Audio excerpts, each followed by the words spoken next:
Hi guys! Ito nga pala yung bago nating testing, water testing. Dahil nga nakaposo kami sa aming apartment, yung husband ko bumili siya ng water testing para malaman kung anong meron sa aming water. Kasi yung anak namin na may autism ay umiinom siya sa poso.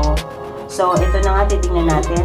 So una, yung strips ay lalagay lang siya, babasain siya sa water na galing sa poso o ano man yung water na gusto nyo i-test. So, ilang seconds lang talaga, meron na siyang result. So, tingnan nyo naman, sa gilid, meron kayo makikita kung ano yung mga nandyan. Ayan, di ba nakikita nyo yung color? Yun yung result na makikita.